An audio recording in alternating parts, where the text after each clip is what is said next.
네. 박영수 특검팀. 네. 이제 검찰 출신이니까 누구보다도 이 과정을 잘 알았을 거 아니에요? 네. 기존의 11번째 특검팀이 네. 대체로 검찰이 수사를 제대로 못해서 네. 자기 친정인 검찰을 수사 대상으로 삼았던 그런 것에 비해서 이번에 12번째 네. 특검은 검찰에서 수사한 자료를 넘겨받아서 그걸 갖고 좀 더 박근혜, 최순실, 이주희를 전방위적으로 수사하고 들어가는 특검이었단 말이에요. 성격이 조금은 틀렸죠. 그렇죠. 그러나 그럼에도 불구하고 이렇게 잘할 줄 알았어요? 몰랐죠. 네, 왜 몰랐을까? 글쎄 모르겠어요. 근데 일단 박영수 특검 본인이 예. 특수수사의 달인이에요. 아하. 검찰 내부에서 수없이 많은 기업 수사들, 예. 그 다음에 이 권력자 수사들을 과거에 전문적으로 했던 분이고, 그 다음에 본인 말씀으로는 나는 더 이상 욕심이 없다. 예. 왜냐하면 검찰 대검 중수부장 하셨거든요. 고검장 하셨거든요. 예. 그러니까 검찰에서도 고검장 고위직 다 해봤고, 그 다음에 나와서 변호사에서 밥 먹고 살 돈 벌었고, 나이도 벌써 이제 70 다 됐고. 그렇죠. 연손도 10기시더라고요. 예, 예. 그래서 난 세상 이 정도 살면 정말 잘 살았다. 더 이상 욕심 없다. 이게 나한테 주어진 소명 최대한 그냥 이렇게 마지막 삶의 기회라고 생각하고 그냥 마음 비우고 잘 할란다. 라는 첫째 정신 자세가 좋았고, 예. 두 번째 성공 요인은 우리 윤석열 팀장. 윤석열 팀장을 데리고 와서 예. 윤석열 팀장으로 하여금 이 특검에 나와서 실제 파견돼서 수사를 하는 검사들을 직접 선발을 하도록 했어요. 아, 윤석열 팀장에게 네. 원래 팀장이란 직위도 없었던 거 아니에요? 예. 그러니까 특검이 있고 특검보가 있고 그 다음에는 파견 검사들이에요. 파견 검사, 예. 근데 특별히 이번 박영수 특검은 윤석열 팀장을 특검보 인선하면서 동시에 윤석열을 먼저 첫 번째로 맨 처음으로 인선을 했어요. 예. 그랬더니 윤석열이 처음에 파견 안 오겠다 그랬잖아요. 그렇죠. 이건 보는 시각에 따라서 내가 과거 댓글 사건 수사를 하다가 박근혜 대통령에 의해서 좌천이 됐기 때문에 혹여 이게 보복성 수사로 비춰질지 모른다. 그런 오해가 생길지도 모른다. 그렇죠. 그래서 내가 특검 수사팀에 가는 것은 경우에 따라서는 특검이 근거 없이 비난받을 수 있는 이런 상황이 생길지도 모르겠다. 예. 라고 굉장히 연결한 도덕적 기준을 제시를 했어요. 네. 그랬더니 박영수 특검이 딱 한마디로 제압을 한 거 아니에요. 그건 네 스스로 너무 연결한 것이다. 이 사회가 이 문제가 이 정도로 대한민국 사회에서 중차대한 문제인데 네가 나와서 그걸 수사를 안 하겠다면 도대체 누가 하겠느냐. 아하. 그 소소한 개인의 도덕률에 너무 얽매이지 말고 큰 틀을 바라보고 나와라. 예. 라고 박영수 특검이 설득을 하니까 윤석열 팀장이 예. 좋습니다. 저 그럼 나가겠습니다. 라고 해서 박영수 특검이 윤석열 팀장을 통해서 파견 검사를 골랐어요. 예. 네. 이제 그게 가장 결정적이에요. 그렇죠. 그래서 그리고 예, 말씀하세요. 또 한 가지가 예. 국회에서 이번에 법을 만들 때, 특검법을 만들 때 굉장히 신의 한 수를 만들어 놨어요. 신의 한 수 조항을 예. 넣어놨어요. 그게 뭐냐면 특검의 수사는 실질적으로 파견 검사들하고 검찰에서 온 파견 수사관들이 다 해요. 예. 그러니까 이번도 특검 1명에 특검보 4명인데 파견 검사 20명하고 검찰에서 파견 나온 수사관 40명인데 이 검사 20명하고 파견 나온 수사관 40명, 60명이 실질적으로 수사를 다 한 거예요. 예. 특검보까지만 해도 위에서 관리랄까 어떤 큰 틀의 지휘, 네. 흐름만 지휘를 하는 거예요. 예. 근데 옛날에 이 특검에 파견 나온 검사나 수사관들은 이게 주특 야검이에요. 주간에는 특검 소속이고 야간에는 그냥 일반 검찰 소속이에요. 그러면서 수사 진행하는 것을 정보를 흘리거나 방해하고. 저녁에 이제 낮에는 열심히 조사를 하고 저녁에는 아, 총장님 있잖아요. 오늘 이런 사람을 조사했는데요. 이 사람이 뭐라고 얘기를 하고요. 안 돼. 그러니까요. 내일은 누구 부를 것 같고요. 이 사람은 막 이런 것 같고요. 다 파악이 돼. 예. 근데 그래서 검찰에서 그런 짓을 이 파견 나온 검사나 수사관이 이런 짓을 원천적으로 불가능하도록 하기 위해서 이번 국회가 정말 잘했던 것 중에 하나가 신의 한 조항을 딱 넣어놨어요. 만약에 수사하고 있는 상황을 누군가에게 누설을 하거나 보고를 하면 그 자체로 징역을 보낸다. 오. 라는 조항을 특검법에 넣어놨어요. 그 전엔 그게 없었나요? 그런 것들이 없었죠. 아하. 아, 아, 그래서 이번에는 보통 자기 이제 그 기존의 검찰에서 하지 못했던 네.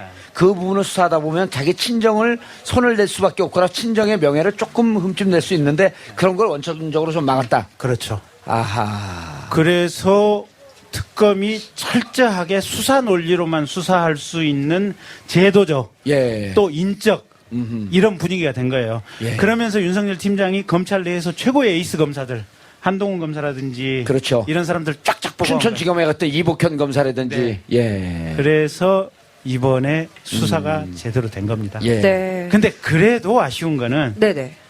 사실은 좀 기간이 쫓기기도 했고 수사할 사항이나 수사할 대상이 워낙 많아서 그랬는데 예. 우병우 수사를 막판에 너무 늦게 시작했어요.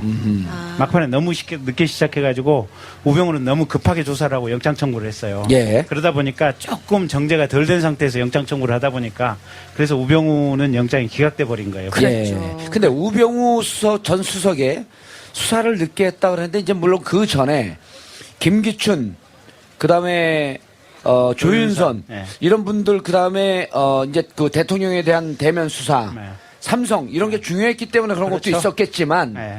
사실 우병우 손을 대긴 좀 불편해서 좀 늦게 시작했던 그런 건 없었을까요? 그런 면도 분명히 있었을 거예요. 예. 근데 물론 우선순위는 김기춘, 조윤선이라든지 아니면 사실은 삼성과 관련된 뇌물죄 수사 이게 본령이 맞아요. 본령은 예. 맞는데 어쨌든 우병우 수사가 늦게 되었던 이유 중에 하나는 우병우를 손대면 검찰 수뇌부나 상층부 수사로 연결될 수밖에 없어요. 그렇죠. 아까 제가 스까스까 했던 것이 예. 네. 우병우가 어떻게 알았겠어요. 결국은 검찰에 전화해갖고 야 너희들 수사상 어떻게 되냐 얘기 좀 해봐라. 그럼 거기서 들었던 얘기 가지고 위에 보고하고 결국은 그게 독일에 독일에 찍어 누르고 예, 못하게. 예. 그랬을 거 아니에요 보면. 아, 네. 실제로 우병우가 민정수석을 10월 25일까지인가 있다가 퇴임을 했잖아요. 그렇죠. 지난해. 예, 그 우병우 퇴임하기 3일 전인가 4일 전인가 최순실이가 인천공항으로 들어왔잖아요. 예. 인천공항 들어올 때 최순실이 긴급 체포 안 했잖아요. 안 하고 24시간 시간을 줬죠. 24시간이나 48시간인가. 48시간인가요? 그때 많이 은행에서 줬네. 돈도 찾고 변호사도 선임하고 뭐 금고도 옮기도록 지시하고 다 했겠죠. 예. 그게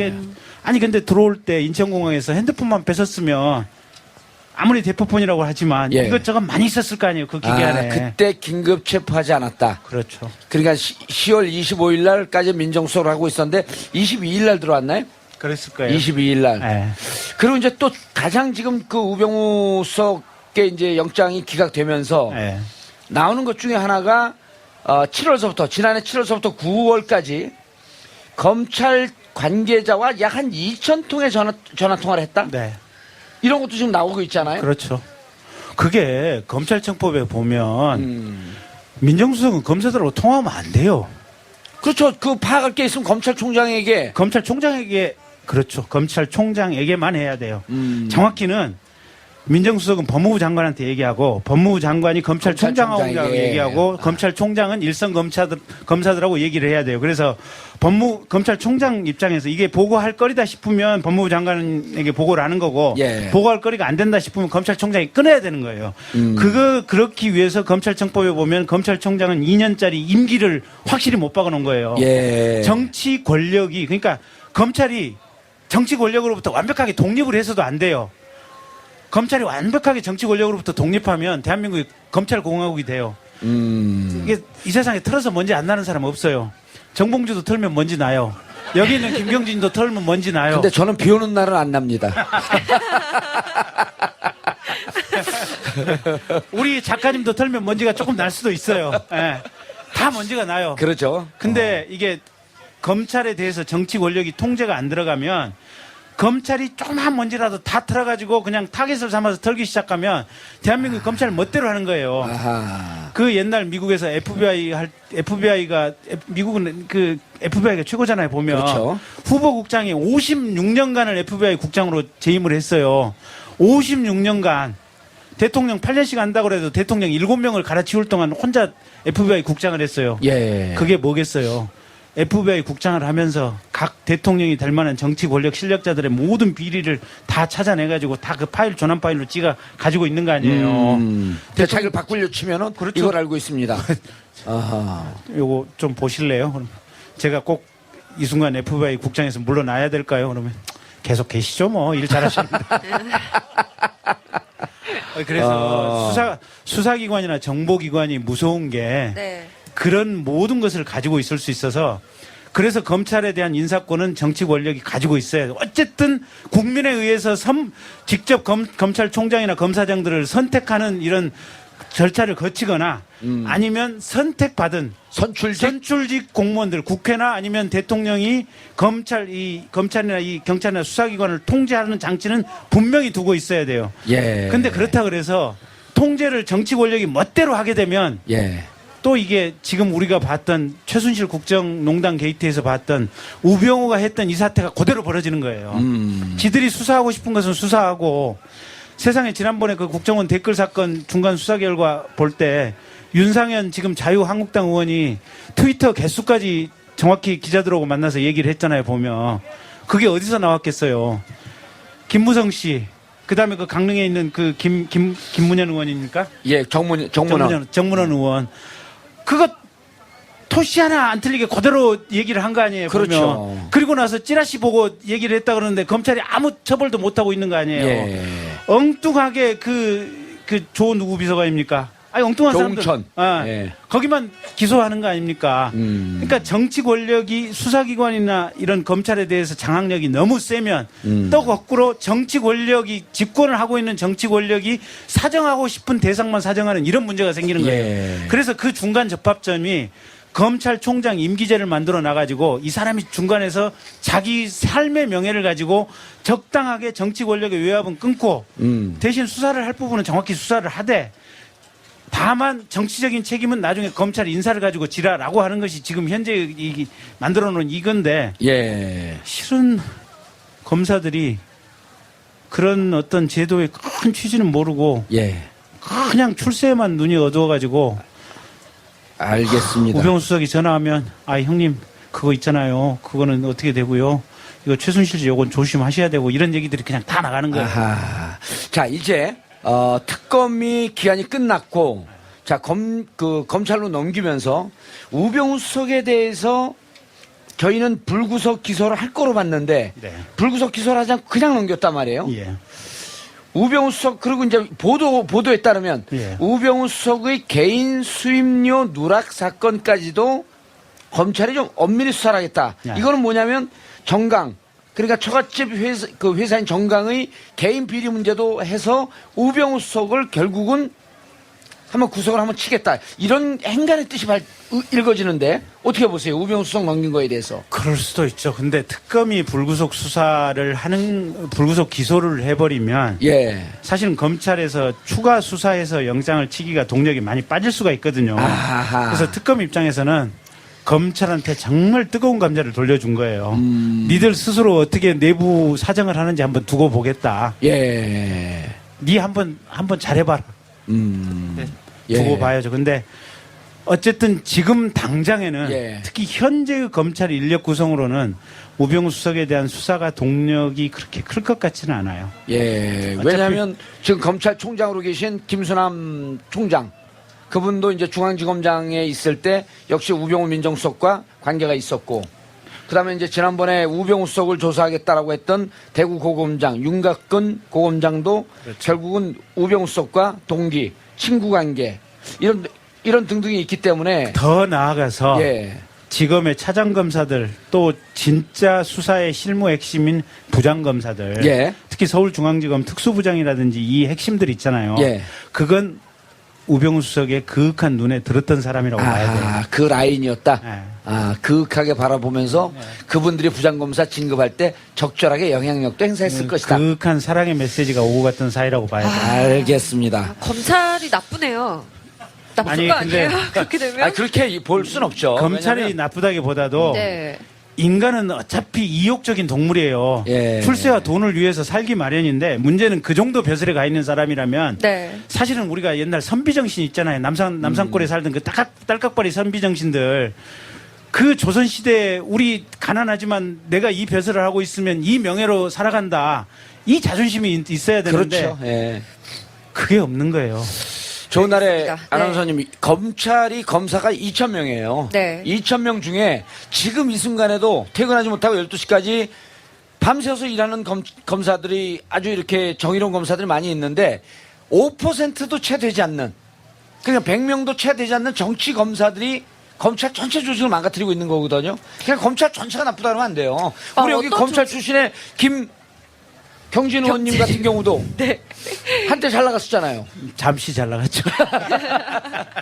그래서 검찰 조직 전체를 그렇게 나쁘다고 보는 거는 조금 위험하죠. 그럼요. 예. 이제 전체가 어떤 조직이든 전체가 나쁠 수는 없죠. 근데 예. 어쨌든 꼭대기에 있는 예. 사람들이 좀 나쁜 것 같아요, 저는. 네. 그러니까- 우병우 수석의 그윽한 사랑을 받은 네. 예, 그분들. 그렇죠. 예. 알겠습니다. 뭐 제 개인적인 의견이었고요. 특검이 그동안의 수사를 통해서 박 대통령을 피의자 신분으로 입건을 했다고 밝혔습니다. 대한민국 헌정사에서 처음으로 대통령이 뇌물 사건 피의자로 이제 입건이 됐는데 어떻게 보고 그 계시나요? 의미도 좀 한번 설명 좀 해주셔야 돼요. 네. 저희가 그 전에 그러니까 특검이 종결되기 한 2, 3일 전에는 조건부 기소중지. 기소중지라고 하는 언론 보도가 나왔었거든요. 네.